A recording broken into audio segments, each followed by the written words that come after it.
اعوذ باللہ من الشیطان اللعین الرجیم بسم اللہ الرحمن الرحیم الحمد لأہلہ والصلاة علی اہلہا اما بعد ماہ شعبان المعظم ماہ مبارک ختمی مرتبہ صلی اللہ علیہ وآلہ وسلم کی چوتھی شب میں تمام اہل ایمان کی خدمت میں مولا عباس علیہ السلام کی آمد کی مبارکباد پیش کرتا ہوں۔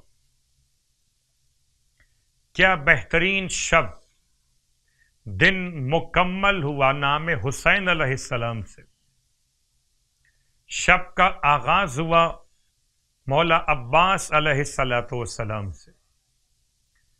توسل اور میلاد کے ساتھ پھر یاد دلا دوں کہ 3 شعبان کے اعمال میں، دن کے اعمال کی حیثیت میں آپ نے امام حسین علیہ السلام کی دعا تلاوت کی ہوگی کتاب مفاتیح الجنان سے، اور جب بھی کبھی مشکل پیش آئے تو 3 شعبان کے اعمال میں یہ دعا شیخ عباس قمی نے اپنی کتاب مفاتیح الجنان میں بیان کی۔ روز عاشور پڑھے جانے والی امام کی یہ دعا، مشکل پیش آئے تو اس دعا کی تلاوت کیجئے۔ پروردگار مولا حسین علیہ السلام اور پھر مولا عباس علیہ السلام کے طفیل سے مشکلات و پریشانیاں دور فرمائے گا۔ 2 رکعت نماز استغاثہ مولا عباس علیہ السلام بالکل صبح کی نماز کی طرح سے انجام دیجئے، اور نماز کے بعد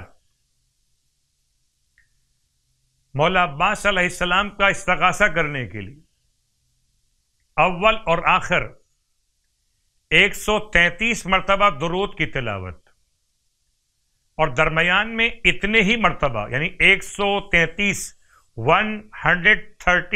ٹائمز یا کاشف الکرب عن وجہ الحسین علیہ السلام اکشف کربی بحق اخیک الحسین علیہ السلام۔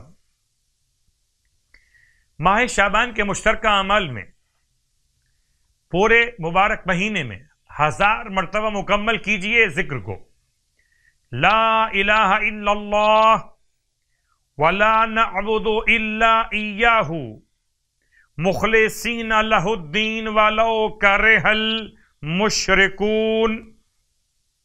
اس کے ساتھ آج کی شب کی برکتوں کو لیے ہوئے کل کے دن کے روزے کا ثواب پہلے، پھر آج کی رات کی نماز کا ثواب۔ فرماتے ہیں اللہ کے حبیب جو شخص ماہ شعبان کے 4 روزے رکھے گا تو اس کا رزق وسیع ہو جائے گا۔ نماز کل 4 شعبان کے اعتبار سے سرکار ختم یہ مرتبت صلی اللہ علیہ وآلہ وسلم ارشاد فرماتے ہیں ماہ شعبان کی چوتھی شب، کل دن نہیں آج کی شب نماز پڑھنی ہے، اور یہ نماز ہے شب چہارم کی 40 رکعت نماز۔ ہر رکعت میں الحمد کے بعد 25 مرتبہ سورہ اخلاص۔ فرماتے ہیں اللہ کے حبیب ہر ایک رکعت کے بدلے 1 ملین سال 10 لاکھ سال لکھے جاتے ہیں عبادتوں کے۔ جتنے سورے آپ نے پڑھے ہر ایک سورے کے برابر 1 ملین شہر خدا بناتا، اور اس کے ساتھ ساتھ پروردگار عالم 1 ملین شہید کا ثواب بھی عطا فرماتا ہے۔ تو میں اس کو کہہ سکتا ہوں یہ نماز انسان کو بناتی ہے ملینر۔